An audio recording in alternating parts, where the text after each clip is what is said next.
जन्म 563 BC कपिलवस्तु के पास लुम्बिनी में हुआ, जो आज नेपाल का सबसे प्रसिद्ध तीर्थ स्थल है। उनके पिता का नाम राजा शुद्धोधन था, जो शाक्य कुल के राजा थे, और उनकी माता का नाम रानी माया देवी था। उनके परिवार वालों ने उनका नाम सिद्धार्थ रखा। दुर्भाग्यवश माया देवी का निधन सिद्धार्थ के जन्म के 7 दिनों बाद ही हो गया। माया देवी की मृत्यु के बाद सिद्धार्थ का पालन पोषण माया देवी की बहन और राजा शुद्धोधन की दूसरी पत्नी महाप्रजापति गौतमी ने किया। कहते हैं कुछ विद्वानों ने ये पूर्व सूचना दी थी कि सिद्धार्थ बड़े होकर एक महान राजा या फिर एक महान सिद्ध भूत बनेंगे। विद्वानों की बात सुनकर राजा शुद्धोधन चिंतित हो गए। दुनिया के दुखों से बचाने और संत बनने से रोकने के लिए उन्होंने सिद्धार्थ को महल की चौखट कभी बाहर ही नहीं करने दी और इस बात का ख्याल रखा कि वह कभी बाहरी दुनिया और उनकी पीड़ाओं के समक्ष न जा सके। उन्होंने सिद्धार्थ को वह हर एक शिक्षा दी जो उन्हें राजा बनने के योग्य बना सके, परंतु वह भी महल की 4 दीवारों के अंदर।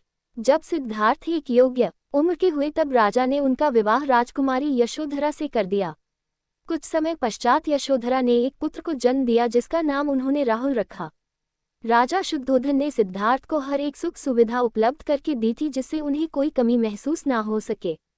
परंतु चाहे जितनी भी सुख सुविधाएं उपलब्ध हो, कोई कितनी देर तक महल की 4 दीवारों में बंद रह सकता है। इसलिए एक दिन सिद्धार्थ ने यह तय किया कि वह आज महल के बाहर जाएंगे और अपने खुशहाल राज्य का विहार करेंगे, और तय किए गए अनुसार वह विहार करने के लिए निकल गए। 29 सालों में उन्होंने पहली बार महल के बाहर कदम रखा था। यही वह दिन था जिसकी चिंता में राजा हमेशा रहते थे। विहार करते हुए उन्हें रास्ते में एक बूढ़ा इंसान दिखाई दिया। उन्होंने सारथी से पूछा, उस इंसान की प्रकृति ऐसी क्यों है? सारथी ने कहा, सभी लोग अपने जीवन में बूढ़े होते हैं। तब सिद्धार्थ को पहली बार यह पता चला कि इंसान बूढ़ा भी होता है। कुछ देर बाद उन्हें एक बीमार व्यक्ति दिखाई दिया। उन्होंने फिर से सारथी को उसके बारे में पूछा। तब उसने बताया कि इंसान को जीवन में बीमारियां होती रहती है। सिद्धार्थ इस बात से भी अनजान थे। आगे उन्हें एक शव यात्रा दिखी। सिद्धार्थ ने फिर से सारथी को इस बारे में पूछा।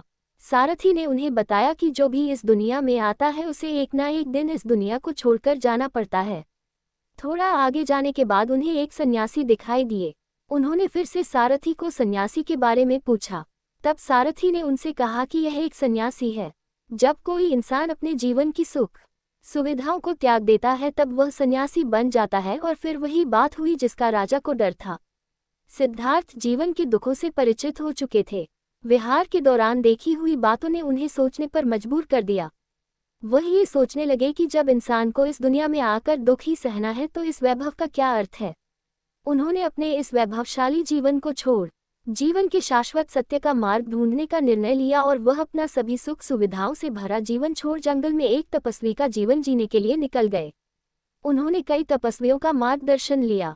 तपस्वियों ने जो जो कहा सिद्धार्थ ने वह सब किया, परंतु वह जो जानना चाहते थे वह उन्हें नहीं मिल पा रहा था। एक दिन वह आकर एक पीपल के वृक्ष के नीचे बैठे और उन्होंने दिन रात कड़ी तपस्या की, जिसका फल उन्हें वैशाख पूर्णिमा के दिन मिला, जब उन्हें उनके प्रश्नों के उत्तर मिल गए। संसार के ज्ञान का बोध होने के बाद सिद्धार्थ गौतम बुद्ध बने, और जिस पीपल के पेड़ के नीचे उन्हें बोध मिला वह बोधिवृक्ष कहलाया गया। बोधिवृक्ष के नीचे 4 सप्ताह तक उन्होंने धर्म के स्वरूप का चिंतन किया, और फिर बुद्ध धर्म का प्रचार करने निकल पड़े। उन्होंने लोगों को मध्यम मार्ग का उपदेश किया और 4 आर्य सत्य अष्टांग मार्ग